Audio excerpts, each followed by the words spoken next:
आप पिछले कई दिनों से देखिए अनुराधा जी, सबसे पहले तो मैं आपको ये बोलना चाहूंगी कि ये बहुत अच्छा टॉपिक आज आप लेकर आए हो, पेस्ट कॉपी करने वाला, कि कॉपी किया और फिर पेस्ट कर दिया, जो कि आजकल चल रहा है ना। और सबसे पहले अरविंद केजरीवाल जी आए थे राजनीति बदलने, बड़ा कॉमेडी वाला शो, मतलब आपका शो होने वाला है। राजनीति बदलने आए थे वो, और कांग्रेसियों के बड़े सारे नाम लेकर आए थे और बोलते थे, उनके पास सबूत भी थे, थैला भर के लाए थे वो नामों को, और कहते थे ये सब भ्रष्टाचारी हैं, मैं इन्हें जेल पहुंचवाऊंगा, मेरे पास इनके खिलाफ सबूत भी है। और जब अध्यादेश आया तो इनके पास दर दर भटकने चले गए, इनसे हाथ मिलाने चले गए, इनके पैर पकड़ने चले गए। और जब ये लोग कांग्रेसी मना कर देते हैं अध्यादेश के लिए, तो उसके बाद इनमें कमियां निकालनी शुरू कर दी थी, आपने हमारा कॉपी पेस्ट किया है। मतलब जो राजनीति का स्तर है, जो इनकी नैतिकता है, वो बिल्कुल ही गिर गई है। अभी देखिए, जब राज्यसभा में अध्यादेश का जो कानून आएगा, अरविंद केजरीवाल जी अकेले खड़े मिलेंगे। ये सब जो साम दंड भेद, अरविंद केजरीवाल जी कभी मुंबई जा रहे हैं, कभी गोवा जा रहे हैं, जगह जगह घूम रहे हैं, भ्रमण पर लगे हुए हैं। वो सिर्फ इसलिए लगे हुए हैं कि सब भ्रष्टाचारी फिर से आ जाए, जिनको इन्होंने गाली दी, लाते मारी, सबूत इकट्ठे किए, उनके पीछे फिर से लग गए, फिर से।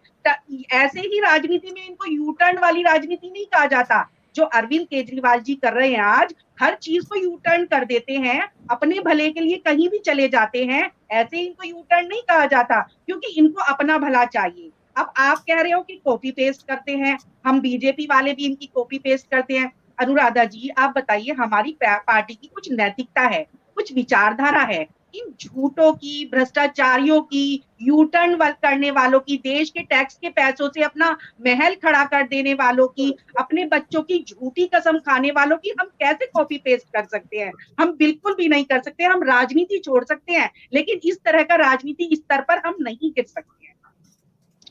देखिए अनुराधा जी, अभी आप पार्टी के प्रवक्ता बात कर रहे थे वादों की और गारंटी की।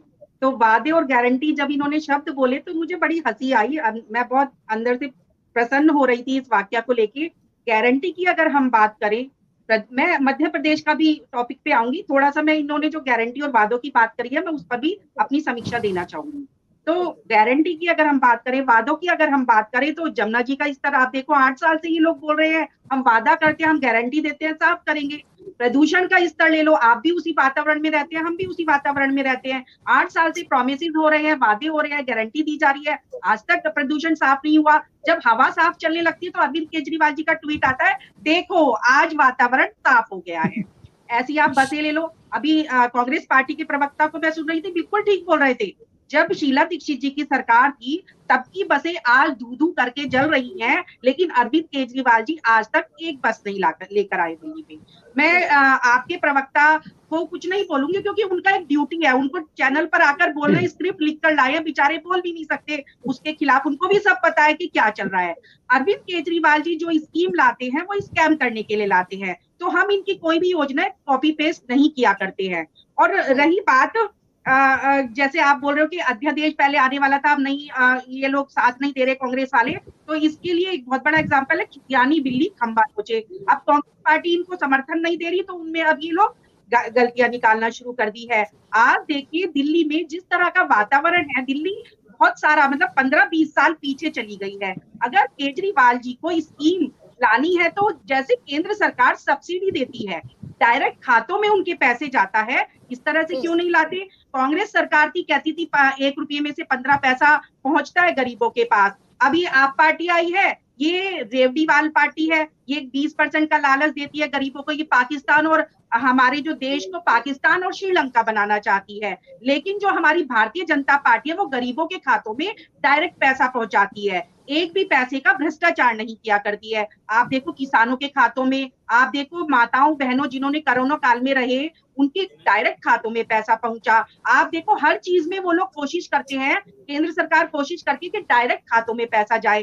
तो मैं अरविंद केजरीवाल जी से बोलना चाहूंगी कि डायरेक्ट खातों में आर्थिक रूप से आप क्यों नहीं सब्सिडी देते हो लोगों को, क्यों उनके खातों में पैसा नहीं पहुंचता है, क्यों आप स्कीम बनाते हो? और मैं एक चैलेंज देना चाहती हूँ, अभी चुनाव आ रहे हैं, आप जो जनता के टैक्स का पैसा है उससे आप स्कीम मत बनाइए, आप अपने बलबूते पर चुनाव लड़िए, तो देखती हूँ आपको कितने वोट मिलते हैं। आप जनता के कंधों पर पैर रख के वोट मांगते हो, उनको फ्री का लालच देते हो, उनके लिए स्कीमें बनाते हो और उस स्कीम बनाकर स्कैम करते हो, इसीलिए आप जीतते हो, क्योंकि भोली भाली जनता को आप लोग मूर्ख बनाना जानते हो, आप अपने विज्ञानों से उन्हें ललचाना जानते हो और आपको वो टेक्निक पता है, इसीलिए आप जीत जाते हो। मैं सच्चाई की बात कर रही हूँ अनुराधा जी, मैं कोई आज राजनीति की तरह बात नहीं कर रही हूँ। अगर इनको राजनीति करनी है तो अपने पैसे से करे ना, जनता के पैसे से क्यों स्कीम बना रहे हैं, क्यों ये 200 जो % बिजली क्यों मुफ्त दे रहे हैं, क्यों ये साफ पानी नहीं दे पा रहे हैं। अगर करना है अपने पैसे से राजनीति कीजिए और सच्ची राजनीति कीजिए, अच्छी नीतियां बनाइए, हम भी आपके साथ होंगे।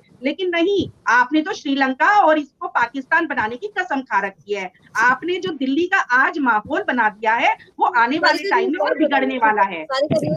देखिए अनुराधा जी, सबसे पहली बात तो हम इनका जो मॉडल है वो कॉपी पेस्ट नहीं कर सकते, क्योंकि इनकी पार्टी में जैसे मनीष सिसोदिया, सत्येंद्र जैन सब जेल में पड़े हैं और बाकी मंत्री भी आना जाना लगा रहता है। तो हमारी पार्टी की नैतिकता ये नहीं है कि हम जेलों के चक्कर लगाएं और भ्रष्टाचार करें, जनता का पैसा अपने ऊपर खर्च करें। अभी आपके प्रवक्ता क्या बोल रहे थे कि हमारे हाथ बांधे हुए हैं। अरे भाई, तुम्हारे हाथ बांधे हुए हैं और जो 171 करोड़ का आपने बंगला रातों रात तैयार करवा लिया, आपने पेड़ काटने की परमिशन तक नहीं ली, आपने वियतनाम से पत्थर मंगाया, 8-8 लाख के कमोड लगाए, पर्दे लगाए रिमोट से चलने वाले, उसके लिए आपके हाथ नहीं बंधे थे। आपके हाथ जब बनते हैं जब दुनिया को, जनता को आपको बरगलाना होता है, दिखाना होता है। आज शायद आप ढंग से पढ़ लिख कर नहीं आए, आप विधायक होंगे लेकिन आपको हिस्ट्री पता होनी चाहिए। आप देखिए 8 साल से आपकी सरकार ने कुछ काम नहीं किया, सिर्फ एलिगेशन लगाने के सिवाय। आप देखो कोरोना काल में आपने, सिर्फ मोदी जी ने ये नहीं किया, एलजी साहब ने ये नहीं किया, आप इसीलिए कुर्सी पर बैठे हो। अगर आप अभी महिला सुरक्षा की बात करते, आप बोल रहे थे कच्ची शराब के ठेके खुले हैं और हम क्या करें। अरे भाई, आप क्या कुर्सी पर बैठने के लिए बने हो? आपको जनता ने किस लिए चुना है? आप उनके काम कर नहीं दोगे तो अगली बार जनता आपको नहीं चुनेंगे। मैं तो आपको कहती हूँ आप अपना काम करो, अगर आप काम करोगे तो अच्छे से जनता आपको जिताएगी। लेकिन आप जिस तरह से भ्रष्टाचार करना चाहते हो, जनता के टैक्स के पैसे को इस तरह से बर्बाद कर रहे हो, अपने अपने ऐशो आराम में लगा रहे हो। बच्चों की कसम खाते थे, मैं बंगला नहीं लूंगा, मैं गाड़ी नहीं लूंगा, मैं राजनीति में नहीं आऊंगा, मैं कोई राजनीतिक पद नहीं लूंगा, मैं अन्ना जी जब तक है जब तक रहूंगा उसके बाद में राजनीति में नहीं आऊंगा। अरे भाई, इतनी सारी झूठी बातें, जनता देख रही है साक्षात आपको किस तरह से आप लूटन लेते हो, और आप अरविंद केजरीवाल जी की मूर्ति लगाकर उनकी अगरबत्ती करते रहते हो। इस तरह से काम नहीं चलेगा। आप जनता को कब तक बरगलाओगे? हम अपने देश को श्रीलंका और पाकिस्तान बनने नहीं देंगे। हमारा देश जैसे डायरेक्ट पैसा मोदी जी पहुंचा रहे हैं ऐसे ही पहुंचेगा, चाहे वो लाडली योजना हो, चाहे कोई सी भी योजना हो। हर योजना में हमारा डायरेक्ट पैसा उन उपभोक्ताओं को पहुंच रहा है जिन्होंने ये स्कीम ली है, और शुरू से लेकर आज तक बहुत सारे जो लाभार्थी उनको लाभ हो चुका है।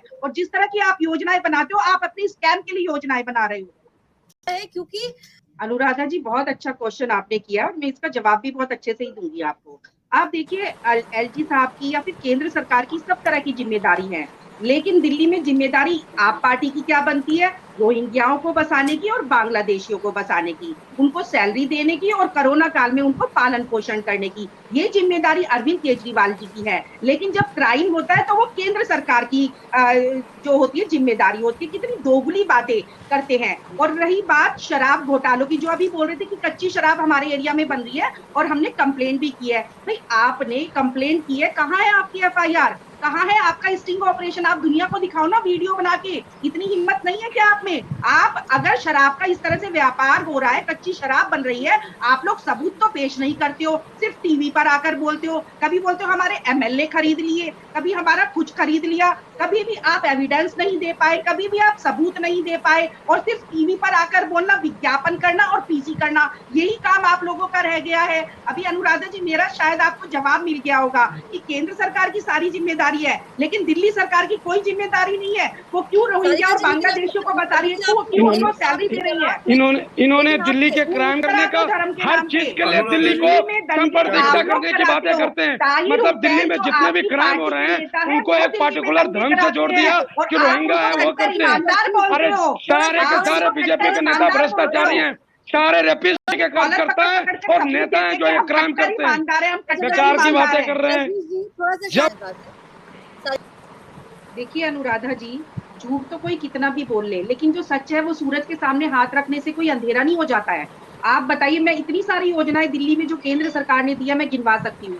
अभी आईपी यूनिवर्सिटी की बात करें, वो भी मैं बताने के लिए मैं इतनी सारी योजनाएं आपको गिनवा सकती हूँ जो केंद्र सरकार ने दी है। आईटीओ टनल है, कर्तव्य पथ है, बहुत सारे हाईवेज है जिनसे कि ट्रैफिक कम हुआ है, प्रदूषण कम हुआ है, और बहुत सारी योजनाएं जो कि केजरीवाल सरकार लाना ही नहीं चाहते हैं। आप देखिए, बीमा योजना जिसमें 5 लाख का लाभ हो सकता है, वो केजरीवाल सरकार लाना नहीं चाहती है।